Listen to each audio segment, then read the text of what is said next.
Hey guys, and welcome back to another video. The last video I think that I'll have on Wednesday. I think I just need to make sure of it. 1, 2, 3. Yeah, it should be fine. It should be 4 videos on the Thursday, I believe, to catch up completely because the Thursday night game of to start the weekend for the AFLW, and then the Friday we'll have just probably the first review game to try and get those out of the way because we got to get them out of the way.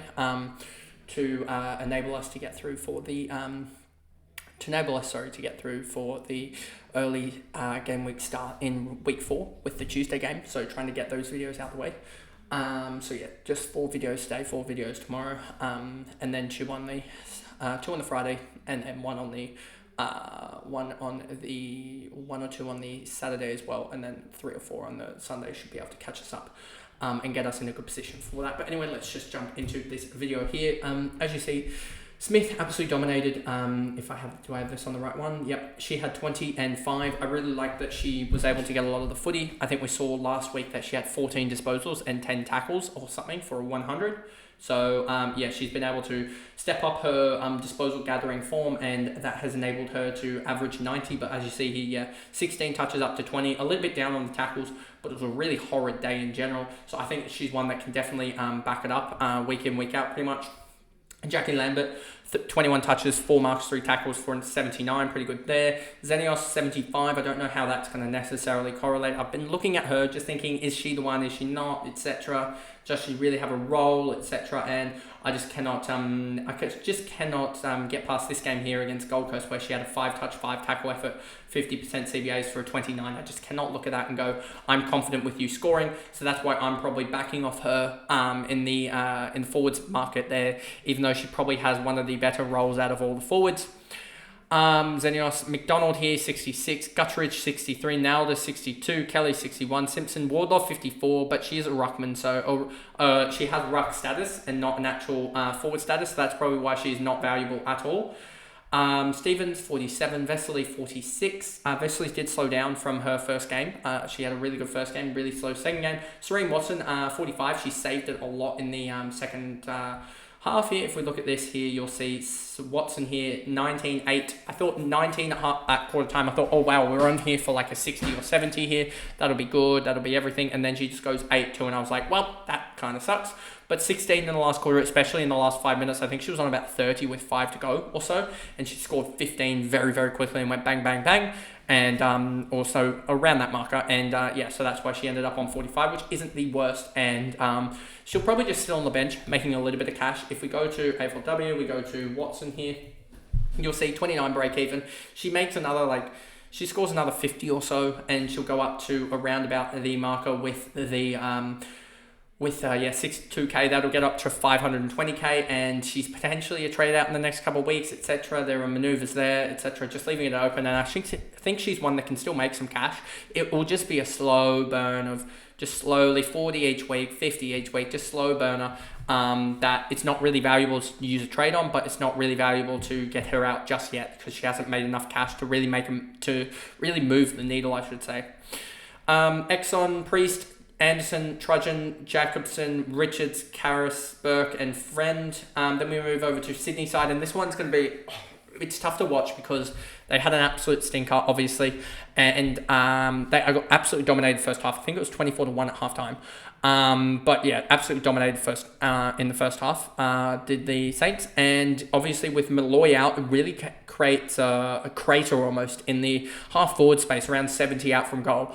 That you really see the men's side, for instance, get dominated by the likes of Papley, by the likes of Chad Warner almost, etc. There's that space there is very much dominated by those high half forward type of, almost Will Hayward as well. Isaac Heaney dominates in that sort of space, whereas Malloy was sort of that one for the girls that really dominates in that space, and they don't really have that hybrid mid forward now with her out to really go in there, except for maybe Cynthia Hamilton, but I just don't think they're there anymore. So they're really going to struggle with their forward connection, and I think it's why it's going to be very valuable to look at the defenders for Sydney and to look at how they go, like a Lucy McAvoy. But Laura Gardner, 26 touches, 2 marks, 7 tackles, 95. All right performance. She started off slow, I'm pretty sure. If we go to here, there we go.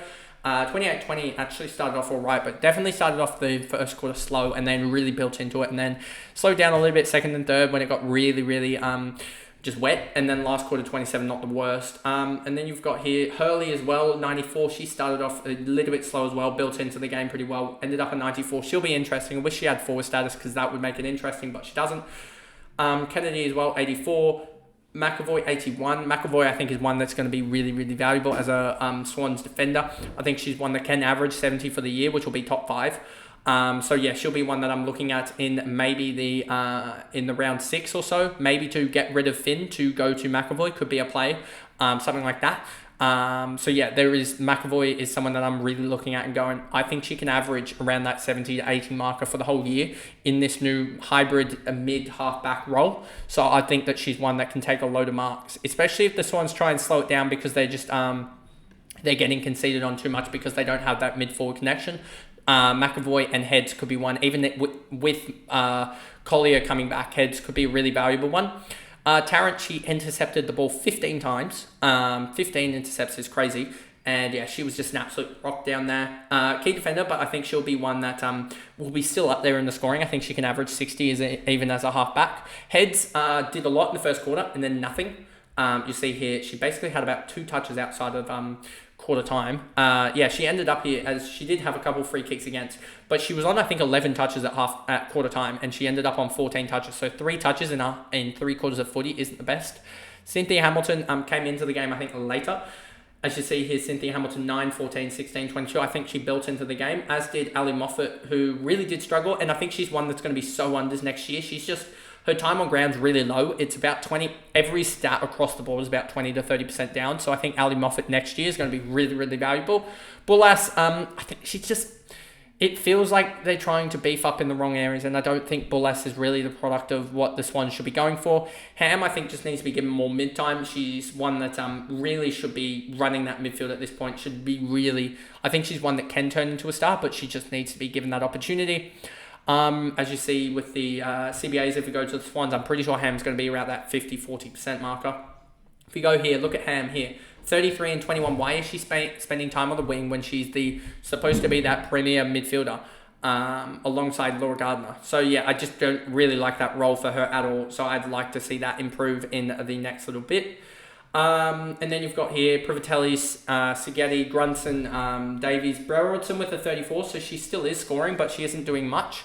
But I mean, Berylson here, it's at least for her, she's at least up to 417k. So you can at least jump off her in the near future to get those upgrades, as she is going to have a break even of 24, which she probably won't get too much more cash out of that anyway.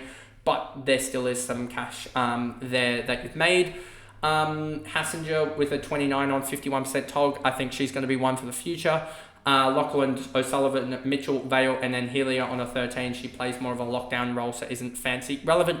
But anyway, that is the video there, the last recap of the Wednesday, and then you'll have the Thursday. You'll have the final recap of the Adelaide Fremantle game, and then you'll have the cash cow trade targets, and then the it'll be 5 videos actually now thinking about it, but you'll have 5 videos on the Thursday with regards to all of that, and then that'll get you through the Thursday. Friday you'll have the recap from the first game of the round, and then you'll have the men's tipping as well, because the men's games start on the Friday night with the Port versus Hawks game, I believe, something like that, but we'll wait. I'll have to check that. But if you did enjoy this, remember to like and subscribe, turn the notification bell on so you know when I upload in the future, and I'll see you guys tomorrow.